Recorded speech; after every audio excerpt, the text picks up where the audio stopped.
ओम नमः सिद्धिभ्यः। नमो अरिहन्ताणं। नमो सिद्धाणं। नमो आयर्याणं। नमो उवज्झायाणं। नमो लोये सव्साऊणम्।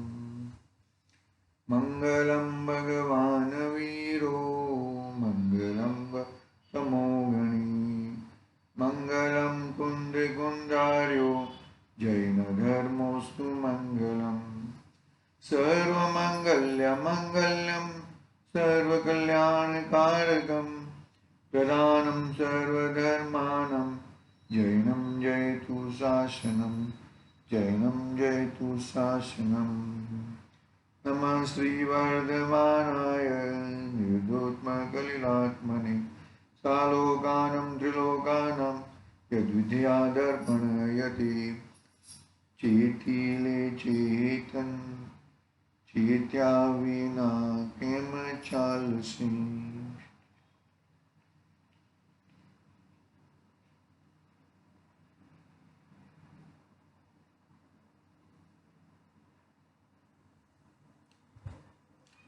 रत्नकरण सावकाचार्य आचार्य सुमनभद्र द्वारा रचित महान ग्रंथ अपने सामने विराजमान है। तीसरा शिक्षाव्रत की चर्चा प्रारंभ की है हम लोगों ने। वैयावृत में किस प्रकार से वैयावृत, किस प्रकार का दान, कैसे दान, क्या पात्र, दातार के गुण, दान लेने वाले के गुण, ये सब बातें अपनी चर्चा हुई थी। अभी निर्दोष दान की बात करते हैं। जो दान देते हैं उसमें दोष न लगे, इस प्रकार का दान की बात करते हैं। देखो, निर्दोष दान, जो अवसर छोड़कर अकाल में दान देते हैं उनका दान अकाल में बोए बीज के समान निष्फल चला जाता है। क्या कहा? जब भी जिस समय दान की जरूरत है उस समय दान न दे, और जिस समय जरूरत नहीं है तभी दे, तो तभी उसका कोई मतलब नहीं है। तब जिस टाइम जिसकी रिक्वायरमेंट है उस टाइम करना चाहिए, बाकी बाद में करोगे तो कोई मतलब नहीं। जो अवसर छोड़कर अकाल में दान देते हैं उनका दान अकाल में बोए बीज के समान निष्फल चला जाता है। जो अपात्र को दान देते हैं उनका दान જોઈને દેવું, સુપાત્ર દેવું જોઈએ। हाँ, सुपात्र देવું જોઈએ। હા, અપાત્ર દે તો આપણે જે ને એ જાય બે। हाँ, बराबर। નરકમાં ઠેલમ ઠેલા। यहाँ पर क्या निर्दोष दान किसको कहा? कि जो जिसको जब जरूरत है, मानो कि मंदिर जी अभी बना रहे हैं, मंदिर बन रहा है, तभी दान की जरूरत है, तभी दान नहीं दे और बाद में दान दे, तो वो कोई मतलब नहीं है। जब जरूरत है तब दान देने की जरूरत है।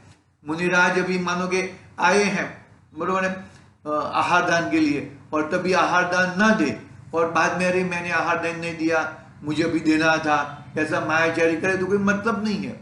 ऐसा निर्दोष दान किसको कहा? उसको बोलते हैं।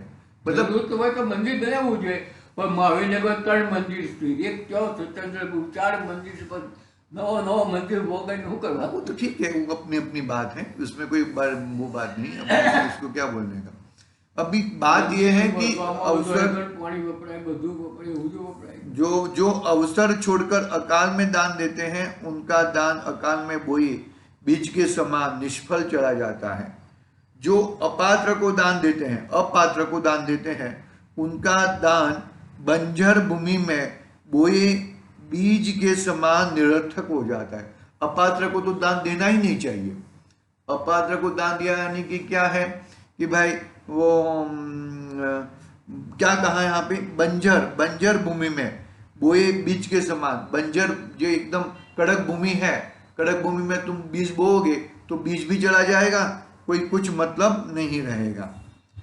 दुष्ट को दिया दान, सर्प को पिलाया दूध, मिस्री के समान दातार को संसार में घोर दुख मरण जलन देने के समान विष के समान फल देता है। दुष्ट को दान दिया, जो दुष्ट है, दुष्टी है, पापी है, उसको दान दिया तो कैसे कि भाई अभी तुम सर्प को कितना भी मिश्री खिलाओ या कभी भी कितना भी दूध पिलाओ, लेकिन वो जहर ही बनने वाला है। तो ऐसे अपात्र को, दुष्ट को, हाँ, और समय के अनुसार दान देना चाहिए। जब भी समय की जरूरत है, जिस समय जरूरत है उस समय अपने को ठेंगा वो करने का नहीं चाहिए, बरोबर अच्छी तरह से वो टाइम पे दान देना अति आवश्यक है। अपने भाग्य प्रमाण जितना धन मिले इतने में दान का हिस्सा निकालने व भाव करना चाहिए। अपने भाग्य प्रमाण जितना धन मिले इतने में दान का हिस्सा निकालने का भाव करना चाहिए। अपना जितना वो कहा था भाई, इष्टोपदेश में आया है, पूज्यपाल स्वामी ने कहा कि जघन्य दान किसने कहा कि मानो कि अपनी आमदनी है, वो आमदनी का 10% दान में दिया, वो जघन्य दान है। मध्यम दान 17%। अपने मान के 100 रुपया कमाया है और 17 रुपया दान दिया तो वो जघन्य दान है। और उत्तम दान कौन है कि जिसने 100 रुपया कमाया है और 25 रुपया दान दिया, वो उत्तम दान कहलाता है, ऐसा कहते हैं। उत्तम पात्र को तो पात्र के हिसाब से ही दान देना है, ऐसा कुपात्र को, दुष्ट को तो दान देना ही नहीं है। मतलब इतनी कषाय कम है ना, उतना लोभ कम है, इतना परिग्रह कम है, इतनी अरे हाँ परिग्रह कम होता है, या इतना ममत्व भाव कम होता है, ममत्व भाव भी कम होता है ना। अभी मानो कि मैं मानो कि 50,000 रुपया कमा रहा हूँ तो 50,000 का 10% 5,000 रुपया देना चाहिए, तो 5,000 भी नहीं देते हम लोग, तो 500 भी नहीं देते, 500 भी छूटते नहीं अपने से। तो कहने का भाव यह है कि 10% तो मिनिमम, 17% अच्छा है, जघन्य है और मतलब मध्यम है, और 25% दिया वो उत्तम में उत्तम दान है। ऐसा है। मतलब दान तो पात्र को ही देना है, दुष्ट को भी नहीं देना है, अपात्र को भी नहीं देना है, और अकाल समय में भी दान देना नहीं है। जब भी चाहिए तभी देना, जब जरूरत है तभी देना चाहिए, बाकी कोई मतलब नहीं है। यदि मेरे पास अधिक धन होता तो अधिक दान करता। इस प्रकार दान करने के लिए अभिमानी होकर धन की वांछा नहीं करो। मेरे पास ज्यादा धन होता तो मैं ज्यादा दान करता, लेकिन तुझे ज्यादा धन की वांछा मत कर, क्योंकि धन जो कमाते हैं ना, वो पाप से ही धन आता है।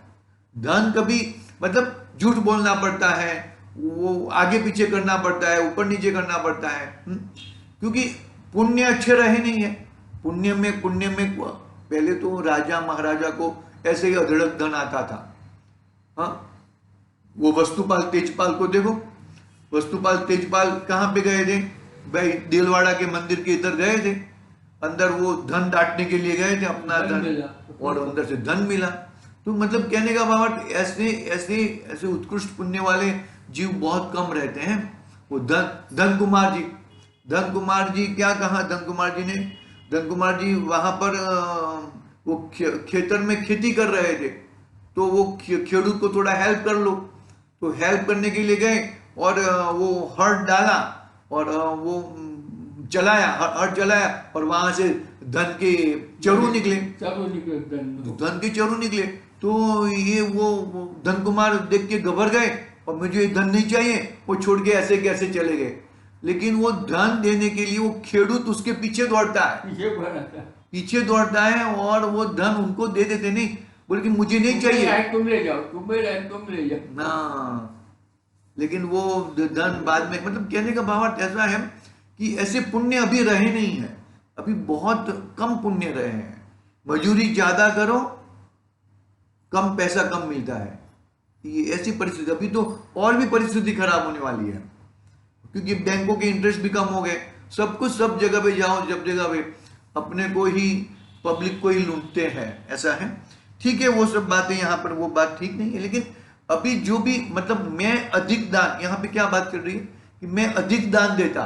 क्यों अधिक दान देता? मैं अधिक पैसा कमाता तो अधिक दान देता। लेकिन भाई पैसा कमाने के लिए तू लांछा क्यों कर रहा है, इतनी वांछा क्यों कर रहा है कि मुझे अधिक पैसा कमाऊं, अधिक दान देने के लिए? ऐसी जरूरत नहीं है। तू पैसे जो जितना कमा रहा है, जितनी तेरी क्षमता के हिसाब से, उसका वो हिसाब से तू तेरा दान दे, ऐसा कहते हैं। आपके लाभांतर आय कर्म के क्षयोक्षम से जितना धन का लाभ हुआ हो उतने में ही संतोष धारण करके अधिक धन की वांछा नहीं करना, वही बड़ा दान है, ऐसा कहा। देखो, अपने को जो न्यायपूर्वक धन प्राप्त हुआ है उसमें जिसका ऐसा परिणाम निरंतर रहता है कि मेरे धन में से किसी के लिए कुछ काम आ जाए तो मेरा धन कमाना सफल है। क्या कहा? अपने को जो न्यायपूर्वक धन प्राप्त हुआ है उसमें जिसका ऐसा परिणाम निरंतर रहता है कि मेरे धन में से किसी के लिए कुछ काम आ जाए, और किसी के लिए जो कुछ काम आ जाए वो तो मेरा धन कमाना सफल हुआ। मैंने धन कमाया है, वो धन में मैं किसी के लिए काम आ जाए तो वो मेरा कमाना सफल हुआ। अपने घर के खर्च में लेन देन में कोई मुझसे कुछ कमा ले तो यह ही मुझे बड़ा लाभ है। क्या हुआ? अपने घर के खर्च में, अपने आप हम लोग खर्च करते हैं ना, तो खर्च में से कोई कमा ले तो ठीक बात है, जितना कमा ले। लेन देन में कोई मुझसे कुछ कमा ले तो यही मुझे बड़ा लाभ है। ऐसे परिणाम वाला दातार होना चाहिए, ऐसे परिणाम वाला दातार होना चाहिए। आगे कहते देखो, जो भी दान दे वह हर्षित चित्त से दे। क्या कहा? जो भी दान देते हर्षित चित्त से, एकदम आनंद पूर्वक दान दे।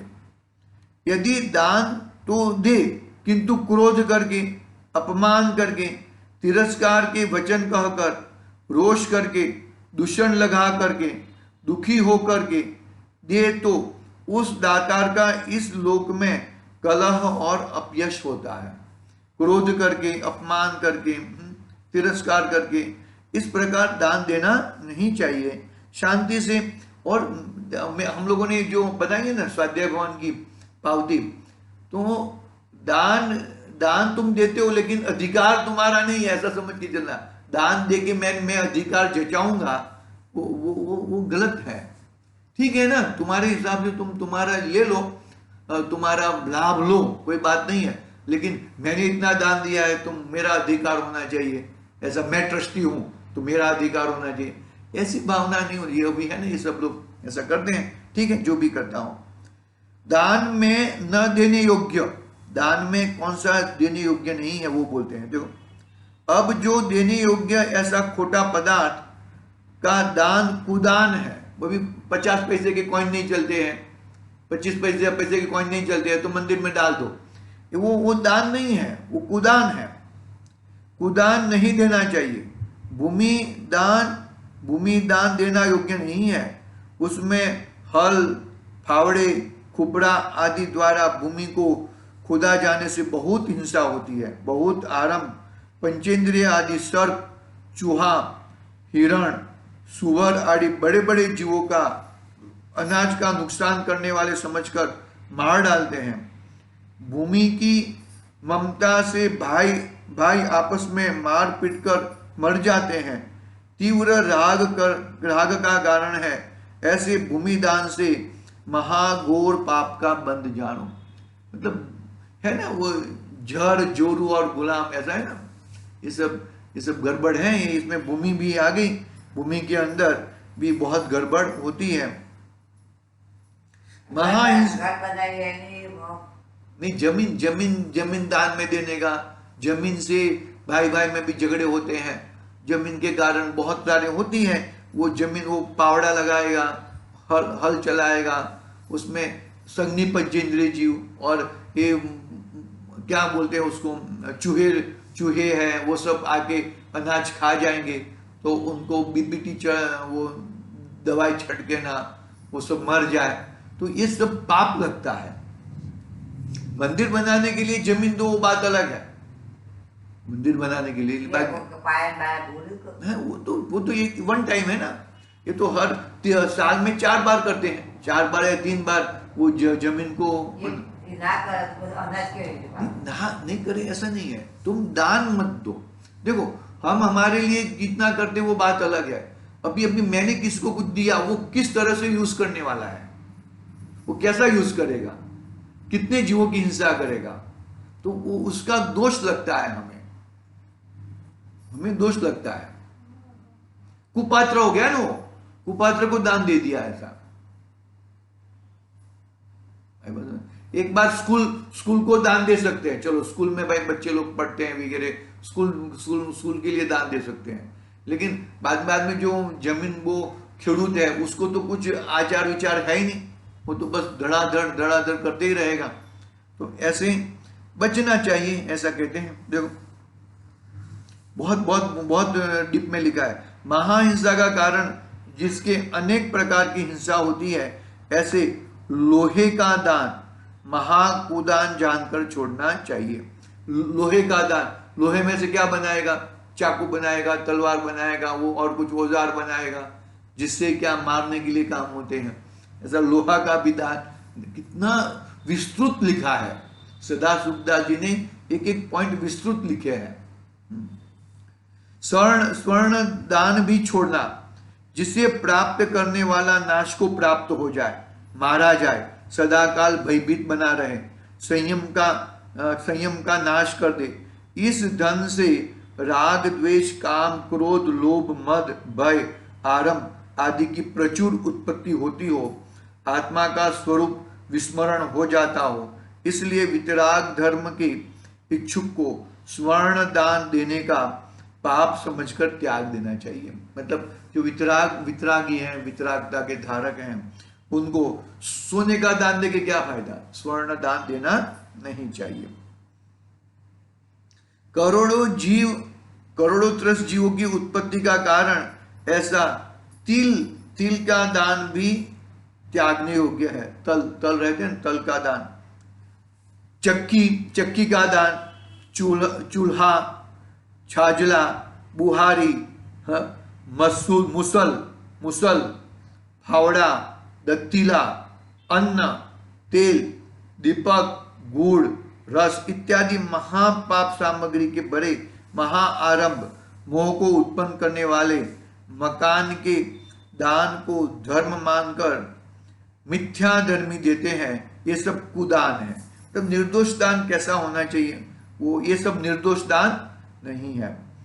जिस गाय को बांधने में, हरी घास आदि चरने में, जिसके शरीर में छोटे छोटे अनेक प्रकार के कीड़े, जिया, बूघ आदि उत्पन्न होने में, मल में, मूत्र में असंख्यात जीव उत्पन्न होते हो, मरते हो, सींगों से मारने से, खूर पूंछ आदि से अनेक जीवों का घात कराने वाली गौ मां का वह कुदान है।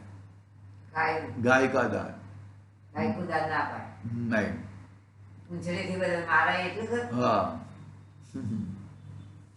कुदान का त्याग संसार में बढ़ाने वाला, महाबंधन करने वाला जो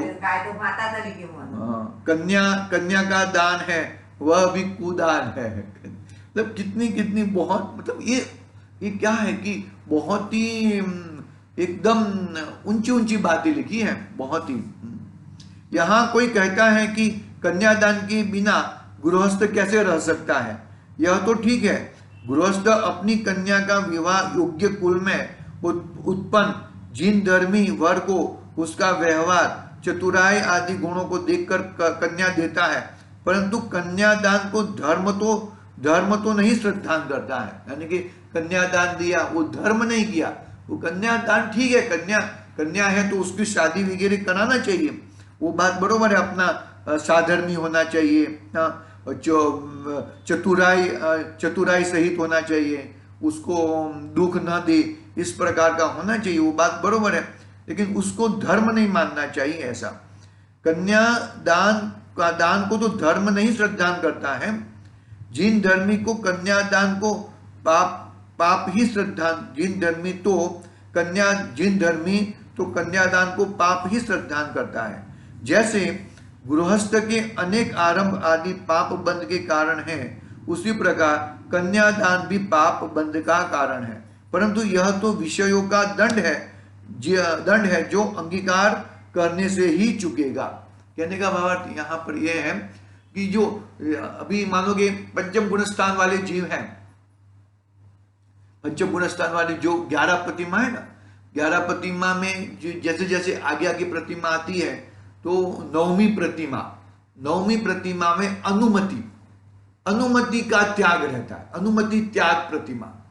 तो मानोगे मानोगे अभी पंचम गुण स्थान वर्ती है, बरोबर है, उसने नवमी प्रतिमा धारण की है अनुमति, तो वो अनुमति आएगा अपने पिता के पास आएगा, या जो भी है वो आएगा, पिताजी मैं अभी ये फैक्ट्री चालू कर रहा हूं, तो वो अनुमति नहीं देंगे।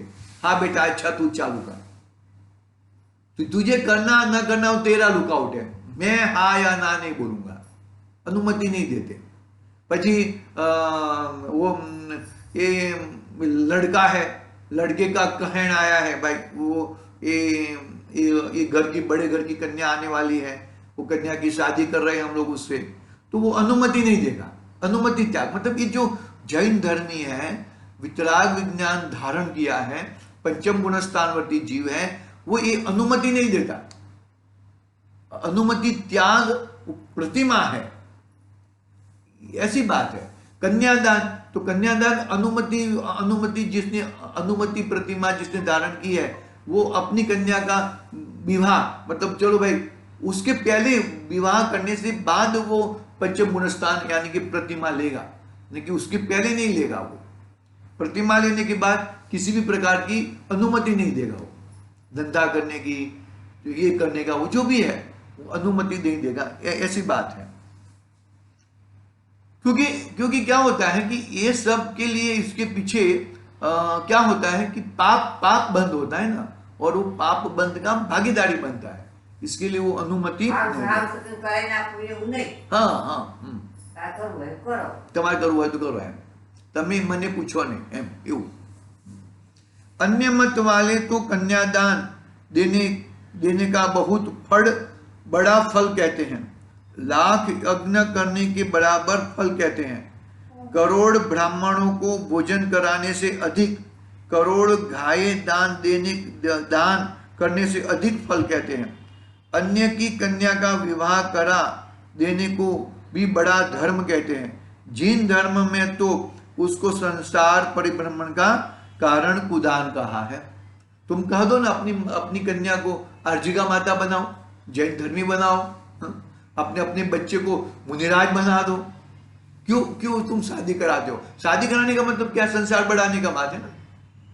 जो ये जिनवाणी है भाई, जिनवाणी जो बोलती है वो तो बात आएगी, वही बात आएगी, मतलब अनुमति नहीं देगा ऐसा। आप तो महाराज ना बोलते हैं ना, हम लोग नहीं, महाराज नहीं होना, इतनी छोटी उम्र में थोड़ी महाराज दीक्षा ले सकते हैं, कितना जीवन बाकी है, कितना क्या करोगे, कैसे करोगे, कैसे कितनी कठिनाई आती है, वो सब ऐसा रहता है। हाँ देखो, अन्य भी संसार समुद्र में डुबाने वाले मिथ्या दृष्टि लोभी विषयों के लंपटी लोगों द्वारा कहे कुदान त्यागने योग्य है। स्वर्ण की गाय, गुरुत की गाय, चांदी की गाय बनाकर दान में देते हैं, तथा लेने वाला भी घी की गाय को, तिल की गाय को, लपसी की गाय को, शक्कर की गाय को खा जाता है। वो जो बनाते हैं ना, वो खिलौना जैसा बनाते हैं ना, बनाता, हाँ वो शक्कर की बनाते थे वो सब, तो वो उसमें दोष लगता है। एक कहानी है अपने वर्तमान युग में कि भाई वो आटे, हाँ भावना होती है, और वो वही घात होता है। वो क्या है, आटे का मुर्गा बनाकर उसका बलिदान देंगे करके, तो वो पाप लगता है। देखो शुभम चक्रवर्ती थे, शुभम चक्रवर्ती को क्या कहा कि पानी में नमस्कार मंत्र लिख के उसके ऊपर तुम प्यार से उसको पोंछो तो मैं तुमको जिंदा जाने दूंगा। तो क्या किया, पानी में कभी लिखा जा सकता है क्या? पानी में लिखा नहीं जा सकता। और पानी में लिख के उसने भाव ऐसे किए, इसके लिए उसका चक्रवर्ती पद चला गया और वो उसने वो जो देव था, वो देव ने उसको पानी में डुबा दिया। बाकी चक्रवर्ती की ऐसी होता है, चक्रवर्ती को कोई नहीं मार सकता, इंद्र भी मारने में समर्थ नहीं रहता है। अरे उसको क्या है, उसको भरोसा उठ गया, उसको भरोसा उठ गया, बोले कि ये मुझे पानी में डुबो देगा, पानी में मार डालेगा, वो कर डालेगा। क्यों लेके गया था ब्रह्मदत्त शुभम चक्रवर्ती को कि भाई वो अच्छे फल खिलाया उसने। बहुत बड़ी कहानी है। मतलब कहने का मतलब तुम ऐसे अनर्थ करोगे तो अनर्थ का फल बुरा ही होने वाला है। मतलब क्या कहा, वो मानो कि शक्कर का वो बना के वो तो गाय के समान हो गया, गाय का एक आकार हो गया, गाय के समान हो गया। तो वो गाय के वो मतलब उसका ही तुमने भक्षण किया, ऐसा कहा जाएगा। चांदी की गाय को काटता है, आग में गलाता है, इससे बहुत भाव हिंसा होती है। इससे भाव द्रव्य हिंसा नहीं होती, लेकिन भाव हिंसा, और भाव हिंसा सबसे बड़ी हिंसा है। सबसे बड़ी द्रव्य हिंसा से भी भाव हिंसा ज्यादा है। गाय की पूंछ में 33 करोड़ देवता व 68 तीर्थ कहते हैं। दास दासी का दान देते हैं, रथ दान देते हैं, संक्रांति ग्रहण व्याप्तिपात आदि मानकर दान देते हैं। यह सब मिथ्यात्व का प्रभाव है। ये सब क्या है? मिथ्यात्व का प्रभाव है। गाय के पूंछ में कितने 33 करोड़ देवता है, 68 तीर्थ है, ये सब बातें हैं। ये गाय का दान देने से हम मोक्ष में चले जाएंगे। किस में चलेंगे? वैकुंठ में चले जाएंगे। वो ऐसे वैकुंठ मिलता नहीं है भैया। बहुत ध्यान पूर्वक हमें ये सब जीवन बिताना चाहिए। कहते हैं कि मृतक को तृप्त करने के लिए, वो अभी मर गया है ना, तो वो क्या बोलते हैं, वो श्राद्ध करते हैं ना, तो मृतक को तृप्त करने के लिए ब्राह्मण आदि को भोजन कराओ।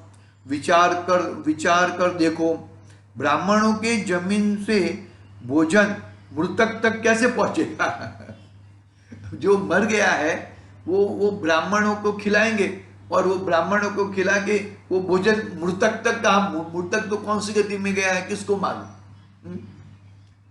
ब्राह्मणों की जमीन से भोजन मृतक तक कैसे पहुंचेगा? दान तो पुत्र देवे, पिता पाप से छूट जाए।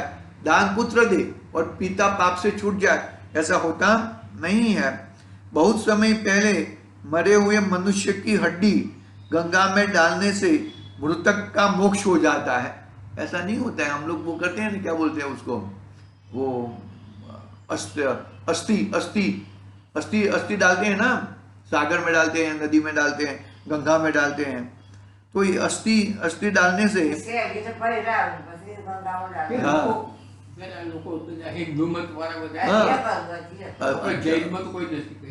हाँ बरोबर है। मतलब क्या है, मतलब ये अजैनों की बात चल रही, अजैनों की बात चल रही। हाँ, तो क्या है, मरे हुए मनुष्य की हड्डी गंगा में डालने से, गंगा में डालने से मृतक का मोक्ष हो जाता है, ऐसा होता नहीं है। गया, हाँ अन्य मति की बात कर रहे हैं यहाँ पे। गया में जाकर श्राद्ध करने से 21 पीढ़ी का उद्धार होना कहते हैं। गया करके गांव है। गया में पिंडदान करने से 10 पीढ़ी पिछली और 10 पीढ़ी अगली एक यह स्वयं इस प्रकार 21 पीढ़ी संसार में कुगति में पड़ी हुई वहां से निकलकर वैकुंठ में जाकर रहने लगती है।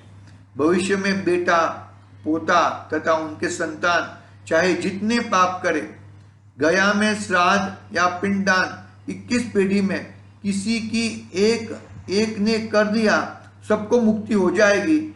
इसलिए कोई पाप का भय नहीं करो, ऐसा होता नहीं है। जिसने पाप किया है उसको भुगतना ही है, जिसने पुण्य किया उसको भुगतना है। पुण्य का फल पुण्य, पाप का फल पाप मिलेगा ही। और मैं पाप करूंगा तो मुझे ही भुगतना है, और मैं पुण्य करूंगा तो मुझे ही भुगतना है। मैं पुण्य करूंगा और बेटा भुगतेगा, बेटा पुण्य करेगा, बाप भुगतेगा, ऐसा होता नहीं है।